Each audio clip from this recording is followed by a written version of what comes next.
దేవుడు మన కొరకు ఏర్పాటు చేసిన ధ్యాన భాగము అపోస్తల కార్యములు 2వ అధ్యాయం 31 నుంచి 32 వచనాలు ధ్యానం చేసుకుందాం. క్రీస్తు పాతాళములో విడవబడలేదనియు ఆయన శరీరం కుళ్ళిపోలేదనియు దావీదు ముందుగా తెలుసుకొని ఆయన పునరుద్ధానమును గురించి చెప్పెను. ఈ యేసును దేవుడు లేపెను, దీనికి మేమందరము సాక్షులము. ఈ పరిశుద్ధ వాక్యం దేవుడు దీవించునుగాక. ఆమేన్. ప్రియమైన దేవుని సంగమా,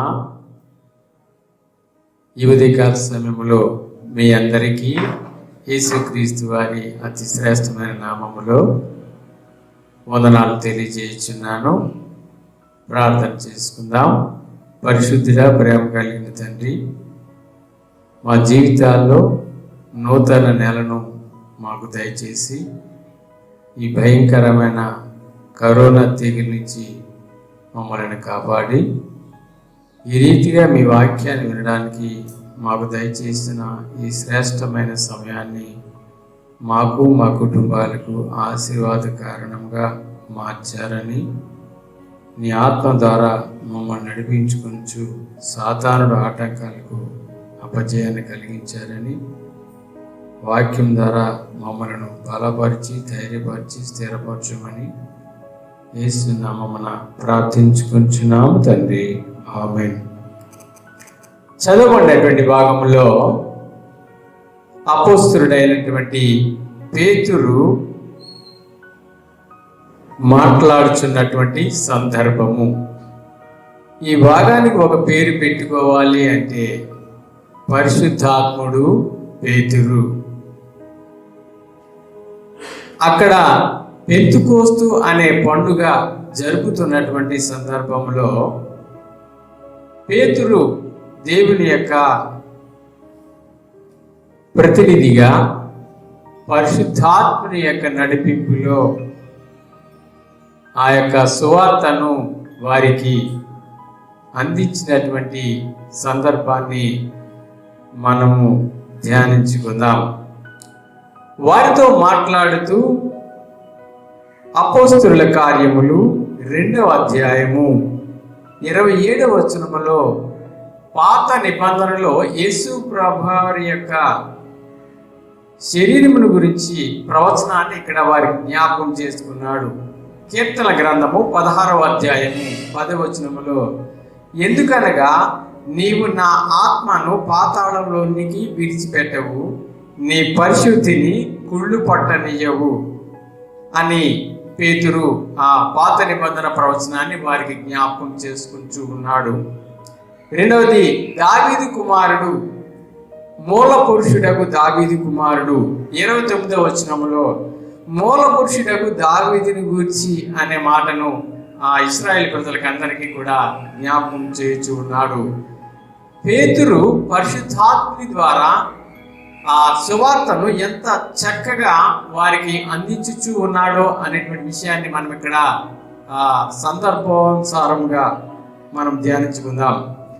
పేతురు ఎలాంటి వాడు అనే విషయాన్ని మనం ఒకసారి వాక్యంలోనికి వెళితే అపోస్తలుల కార్యములు 4వ అధ్యాయం 13వ వచనములో, మీ వారు పేతురు యోహానుల ధైర్యమును చూచినప్పుడు వారు విద్య లేని పామరులని గ్రహించి సామాన్యులు వారు ఆశ్చర్యపడ్డారు. అంటే సామాన్యమైనటువంటి ఒక పేతురును పరిశుద్ధాత్ముడు ఎలా వాడుకుంటూ ఉన్నాడో ఆ సువార్తను వారికి అందించడానికి ఇక్కడ మనము జ్ఞాపకం చేసుకుందాం.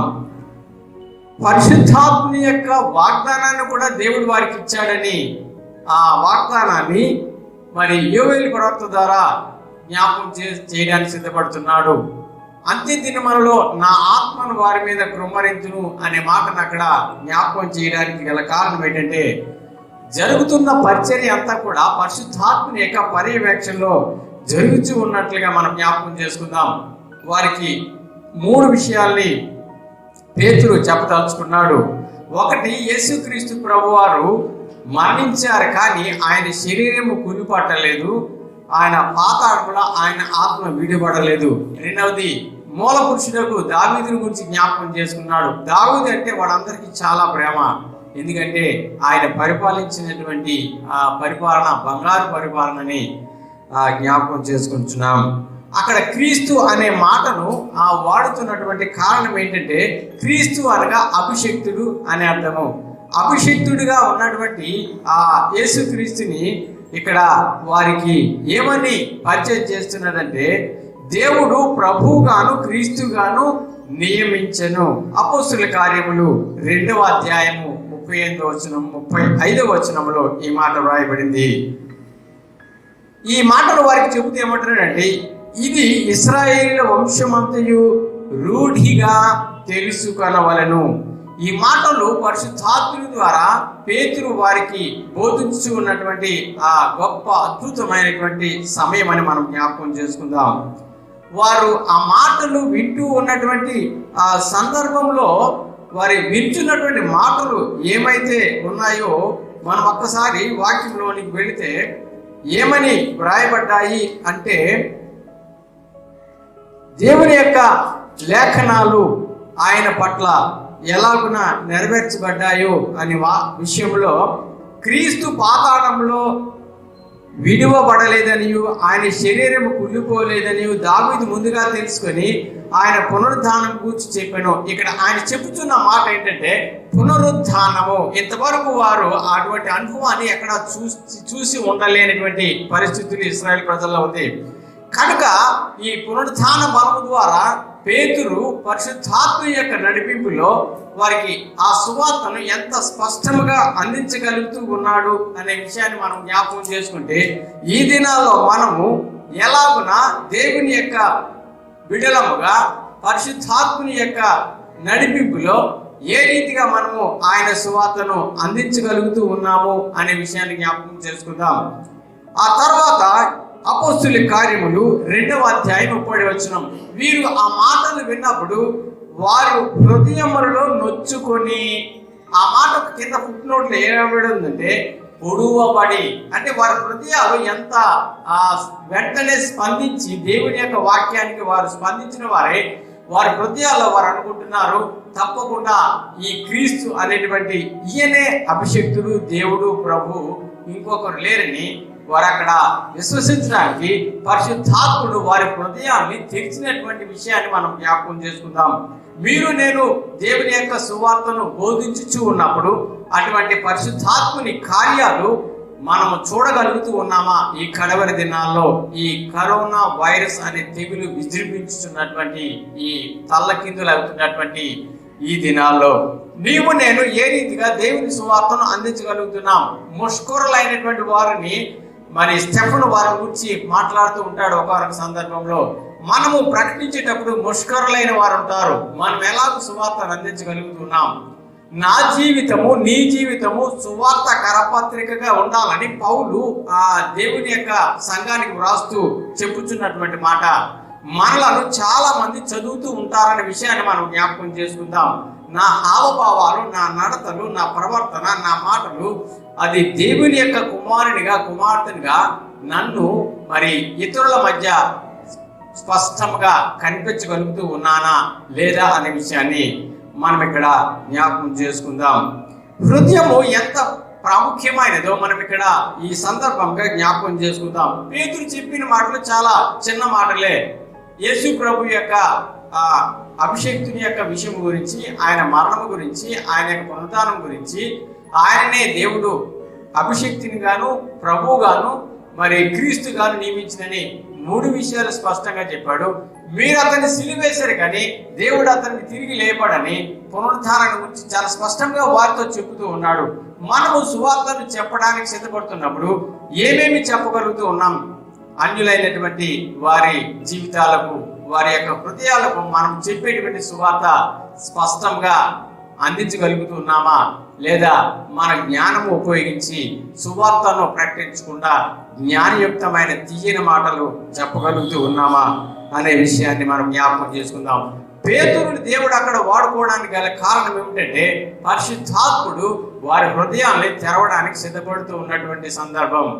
మనము ఎవరెవరి హృదయాలను తెరవగలగడానికి మనము పరిశుద్ధాత్ముని ద్వారా వాడబడుతున్నాం, లేదా మన ప్రవర్తన వలన, నా ప్రవర్తన వలన హృదయాలు మూయబడి తెరవబడకుండా అలాగూ నరకపాత్రమైన స్థితిలోకి వెళ్ళిపోవడానికి నేను కారణముగా ఉన్నానా అనే విషయాన్ని జ్ఞాపకం చేసుకుందాం. పరిశుద్ధాత్ముని చేసే కార్యం అక్కడ ఏం జరిగింది అంటే, కొరింథీయులకు రాసిన మొదటి పత్రిక 6వ అధ్యాయం 11వ వచనంలో ఏం మాట రాయబడిందంటే, మన దేవుని ఆత్మ వలన మీరు కడుగబడి పరిశుద్ధపరచబడిన వారే నీతిమంతులుగా తీర్చబడిరి. ఇది పరిశుద్ధాత్ముడు ఆ విన్నవారిలో చేసినటువంటి కార్యం. నిజానికి వారు పెంతెకోస్తు పండుగలో సిద్ధపడి సంతోషముగా ఉండాలి, సంబరంగా ఉండాలి. కానీ ఈ మాటలు వింటున్నటువంటి వారి హృదయాలు గుచ్చబడ్డాయనేటువంటి మాట జ్ఞాపకం చేసుకుని, నరుకబడినటువంటి స్థితిలో ఉన్నటువంటి వారి హృదయాల్ని పరిశుద్ధాత్ముడు కడిగి వారిని పరిశుద్ధపరిచి వారిని ఎలా మార్చాడట? నీతిమంతులుగా మార్చాడు. నీవు నేను ఒకనాడు దేవుని యొక్క ఆత్మ ద్వారా నీతిమంతులుగా మార్చబడ్డాము. రెండవదిగా ఎలాగున్నా ఆ తర్వాత సిద్ధపరచబడ్డామంటే, కొరింథీయులకు రాసిన మొదటి పత్రిక 3వ అధ్యాయం 16వ వచనంలో, మీరు దేవుని ఆలయమై ఉన్నారు, దేవుని ఆత్మ మీలో నివసించుచున్నాడని మీరు ఎరిగారా. అంటే మనం ఇప్పుడు దేవుని ఆలయముగా ఉన్నాము, దేవుని యొక్క ఆత్మ ద్వారా నడిపించబడుతూ ఉన్నాము. కనుక మనలో పరిశుద్ధాత్మ యొక్క కార్యాన్ని జరగడానికి మనము మన హృదయాన్ని సిద్ధపరచుకుని ఉన్నామా లేదా హృదయాన్ని కఠినపరుచుకునేటువంటి వారంగా ఉంటున్నామా? ఈ కరోనా వైరస్ దినాల్లో నీ యొక్క ఆలయము దేవుని దగ్గర ఎలాగో కనబడుతుంది? అది మూసివేయబడి ఉందా? అది తెరిచి దేవుని యొక్క మాటలు అనేక మందికి తెలియపరచడానికి, సాక్ష్యం ఇవ్వడానికి నీ ఆలయం ఇప్పుడు సిద్ధపరచబడి ఉందా అనే విషయాన్ని పరిశుద్ధాత్ముడు నిన్ను నన్ను అడుగుతూ ఉన్నాడు. రోమీయులకు రాసిన పత్రిక 8వ అధ్యాయం 14వ వచనంలో, దేవుని ఆత్మ చేత ఎందరూ నడిపింపబడుదురో, మనము ప్రతిదినము దేవుని పరిశుద్ధాత్ముని ద్వారా నడిపించబడాలి. కొంతమంది ఒకవేళ దేవుని ఆత్మ నడిపింపును ఒప్పుకోలేక భ్రమపరిచే సాతాను ద్వారా భ్రమపరచడానికి సిద్ధపడుతూ ఉన్నటువంటి వారుగా ఉన్నారా? లేదా అసలు దేవుని ఆలయంగానే మార్చబడకుండా, దేవుని వాక్యమును వినకుండా, దేవుని యొక్క విశ్వాసమును కలిగి ఉండకుండా, దేవుని కృప అంటే ఏమిటో తెలియకుండా జీవించు లోకముతో అనుసంధానం అయిపోయి దేవునికి దూరం అయిపోయి ఈ కరోనా వైరస్ కు భయపడి ఇంట్లో మనం అందరం ఎలాగైతే కూర్చుంటూ ఉన్నామో అలాగే మనం దేవుని యొక్క వాక్యానికి స్పందించకుండా హృదయాన్ని కఠినపరచుకునేటువంటి వారముగా ఉన్నామా అనే విషయాన్ని జ్ఞాపకం చేసుకుందాం. పరిశుద్ధాత్ముడు మనల్ని ఎలా వాడుకుంటాడు అనే విషయాన్ని ఇక్కడ మనం పేతురుని చూసి జ్ఞాపకం చేసుకుంటే, పేతురు సామాన్యమైన వాడే, కానీ పరిశుద్ధాత్ముడు ఆయన వాడుకున్నప్పుడు ఆయన వాక్యం విన్న వారిలో ఇంచుమించుగా ఎంతమంది రక్షింపబడ్డారా అనే విషయాన్ని మనం ఒక్కసారి జ్ఞాపకం చేసుకుంటే, అక్కడ వారు కొన్ని వేల మంది రక్షింపబడినట్లుగా 3,000 మంది ఆ వాక్యం విన్నవారు మారు మనసు పొందినట్లుగా మనం ఇక్కడ జ్ఞాపకం చేసుకుంటున్నాం. మరి పరిశుద్ధాత్ముడు నిన్ను నన్ను ఎలా వాడుకుంటాడు అంటే, కొరింథీయులకు రాసిన మొదటి పత్రిక 12వ అధ్యాయం 4వ వచనంలో, కృపావరములు నానా విధములుగా ఉన్నాయి. 12వ అధ్యాయం 8వ వచనంలో 11వ వచనంలో 8-11, ఎలాగనగా పరిశుద్ధాత్ముడు ఒకరికి ఆత్మూలంగా బుద్ధి వాక్యాన్ని ఇస్తాడు, విశ్వాస వాక్యాన్ని ఇస్తాడు, జ్ఞాన వాక్యాన్ని ఇస్తాడు, మరి ఆత్మ వలనే స్వస్థపరచు వారిని అనుగ్రహిస్తాడు, మరి ఒకరికి అద్భుత కార్యం చేసే శక్తిని ఇస్తాడు, మరి ఒకరికి ప్రవచనాలు చెప్పే కృపనిస్తాడు, మరి ఒకరికి ఆత్మల వివేచన చేయడానికి ఇస్తాడు, మరి ఒకరికి నానా విధమైన భాషలు మాట్లాడడానికి ఇస్తాడు, మరి ఒకరికి భాషలు అర్థం చెప్పే శక్తిని ఇస్తాడు. ఇలాగ వీటన్నిటిని కూడా పరిశుద్ధాత్ముడు ఆయన చిత్తానుకూలంగా తన బిడ్డలైనటువంటి వారికి ఒక్కొక్క వరాన్ని ఆయన మనకి ఇవ్వడానికి ఇష్టపడుతున్నాడు. ప్రియులారా, మీరు నేను ఎలాగున్నామో ఒక్కసారి జ్ఞాపకం చేసుకుందాం. పేతురు సామాన్యమైన వాడు, పేతురు దుందుడుకు స్వభావం కలిగిన వాడు, పేతురు యేసు ప్రభుని ఎరగను అని చెప్పిన వాడు. కానీ ఇప్పుడు దేవుని ఆత్మ ద్వారా ఎంత బలంగా ఆ ఇశ్రాయేలు ప్రజల మధ్య మాట్లాడుతున్నాడంటే, ఆయన వాక్యాన్ని ప్రకటించినప్పుడు సుమారుగా ఇంచుమించు 3,000 మంది మారు మనసు పొందినటువంటి వ్యక్తులుగా ఉన్నారు. దేవుని యొక్క రాకడకు సూచనలు మనం ఇప్పుడు చూస్తూ ఉన్నాం. ఒకవేళ దేవుని రాకడ అంటూ ఈ రోజు వస్తే నశించిపోయిన వారి యొక్క పరిస్థితిని మనం ఒక్కసారి జ్ఞాపకం చేసుకుందాం. నీ పరిస్థితి, నా పరిస్థితి, నీవు సిద్ధపడి ఉన్నావా? ఎత్తబడే సంఘంలో ఉన్నటువంటి వ్యక్తిగా, లేదా కేవలము సంఘ సభ్యత్వంలోనే సరిపుచ్చుకుంటూ మారు మనసు అనుభవం లేనివాడవుగా ఉన్నావా? నీ కుటుంబము ద్వారా, నీ ద్వారా, నా ద్వారా, నా కుటుంబం ద్వారా మన ఇరుగు పొరుగున ఉన్నటువంటి వ్యక్తులు మారు మనసు పొందడానికి దేవుడు నన్ను నిన్ను ప్రేరేపించుచూ ఉన్నప్పుడు వాటిని పక్కన పెట్టి నీ ఇష్టమైనటువంటి జీవితాన్ని జీవించడానికి నీవేమైనా భ్రమపరిచేటువంటి సాతానుడి యొక్క నడిపింపులో ఉన్నావా, లేదా దేవుని ఆత్మ ద్వారా నడిపించబడటానికి ఇష్టపడుతున్నావా? పేతురు చెప్పినటువంటి మాటలు సువార్త స్పష్టంగా చెప్పాడు, వారికి అర్థమయ్యే రీతిగా చెప్పాడు, గందరగోళం సృష్టించలేదు. అతడు సామాన్యుడే, పామరుడు, కానీ ప్రపంచనాన్ని సృష్టించాడు. నీ ద్వారా నా ద్వారా పరిశుద్ధాత్ముడు కొన్ని ఆత్మలైనా మారు మనసు పొందడానికి వారి హృదయాలు తెరవాలని ఆశపడుతున్నాడు. నేను నీవు ఒకవేళ వారికి దేవునికి మధ్య ఆటంక బండగా ఉంటే దయచేసి ఈ రోజే నువ్వు వారికి ఆటంక బండగా ఉండేటువంటి ఏ విషయానైనా నీ జీవితం నుంచి నా జీవితం నుంచి తొలగించుకుని దేవుని యొక్క వాక్యం వారికి వినిపించడానికి, దేవుని యొక్క విశ్వాసం వారికి తెలియపరచడానికి, దేవుని కృప వారు పొందడానికి మనము ఏమాత్రం ప్రయత్నం చేస్తున్నాం? ఈ దినాలన్నీ మనము ఇంట్లో కూర్చొని గడుపుతున్నాం. ఏ విధంగా గడుపుతున్నామో పరిశుద్ధాత్ముడు నిన్ను నన్ను అడుగుతున్నాడు. ఇరుగు పొరుగు వారి కొరకు ప్రార్థన చేసే సమయాన్ని అనుకూలపరిచాడు. ఒకప్పుడు పనులు అనుకుని మనము ప్రార్థనలు వాయిదా వేశాం, దేవుని సహాసం రావడానికి వాయిదా వేశాం. ఇప్పుడైతే సమయాన్ని దేవుడు ఇచ్చాడు. ఈ సమయాన్ని సద్వినియోగం చేసుకునండి. లాస్ట్గా సమయమును సద్వినియోగం చేసుకోవడం అంటే ఎలాగో, దినములు చెడ్డవి కనుక మీరు సమయమును పోనీయక సద్వినియోగం చేసుకొంచు అజ్ఞానుల వల్లే కాక జ్ఞానుల వల్లే నడుచుకునండి. నువ్వు జ్ఞానము కలిగిన వాడు అని దేవుని వాక్యం చెబుతుంది. జ్ఞానము కలిగిన వాడు ఏం చేస్తాడంటే ఇతరులను రక్షిస్తాడు. నీవు ఇతరులను రక్షించేటువంటి మార్గంలో ఉన్నావా, ఇతరులను నశింపజేసే మార్గంలో ఉన్నావా? ఈ కొద్ది మాటలను పరిశుద్ధాత్ముడు మానవుని కూడా దీవించుగాక. ప్రార్థన చేసుకుందాం. పరిశుద్ధుడా, ప్రేమ కలిగిన తండ్రి, వినిపించబడిన వాక్యాన్ని బట్టి వందనాలు. వారు పెంతుకొస్తున్న పండుగ దినములు ఉన్నప్పుడు ప్రపంచము నలుమూల నుంచి కూడా అనేక మంది వచ్చే మాటలు విన్నారు, ఆయా భాషలు మాట్లాడేవారు విన్నారు. ఎంతో అద్భుతంగా నాయన 3000 మంది మారు మనసు పొందారు. మా ద్వారా నీ తెలుగు బాప్టిస్ట్ సంఘం ద్వారా ఎంతమంది రక్షింపబడుతూ ఉన్నారో అయ్యా మాకైతే తెలీదు. నీ రాకడ వస్తే నీవు సిద్ధపరచబడినటువంటి సంఘములు మేము ఉంటున్నామనే విశ్వాసంతో ఉన్నాం. లేని వారి పరిస్థితి ఏంటో ఒకసారి మేము ఆలోచించుకుంటూ వారి కొరకు ప్రార్థించేటువంటి బిడ్డలముగా తీర్చిదిద్దండి. మారు మనసు లేని వారు ఉన్నారనే సంఘములో మారు మనసు పొందడానికి ఈ వాక్యాన్ని నాయనని వారితో మాట్లాడని పొంది కూడా కృపవారాన్ని వినియోగించకుండా నిర్లక్ష్యం చేసేవారు ఉన్నారు. ఆ కృపవారం ఏంటో వారికి ప్రజలకు చేయమని బ్రతిమాలు కొంటున్నాం.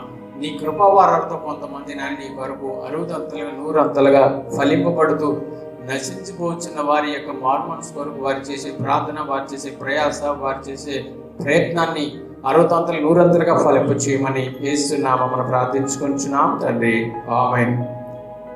మీ అందరికీ వందనాలు. ఈ కరోనా సమయంలో మీరు ఎవరు కూడా దయచేసి గృహాల నుంచి బయటికి రావద్దు. దేవుని చిత్తమైతే కరోనా ఆ యొక్క లాక్డౌన్ మరి తెరవబడిన తర్వాత దేవుని సంఘంలో మనం అందరము కలుసుకోవడానికి మరి సిద్ధపడదాం. అంతవరకు దేశం కొరకు, రాష్ట్రం కొరకు, జిల్లా కొరకు, మండలం కొరకు, గ్రామం కొరకు, మరి దేశంలో ఉన్నటువంటి 850 జిల్లాల కొరకు, 6000 మండలాలు, 6 లక్షల గ్రామాల కొరకు, దేశ ప్రధాని, రాష్ట్రపతి, ఉపరాష్ట్రపతి, రాష్ట్ర ముఖ్యమంత్రి, గవర్నర్ గారి వరకు ప్రార్థనలో జ్ఞాపకం చేసుకోవాలని మనం చేర్చుకున్నాను. ఆమేన్.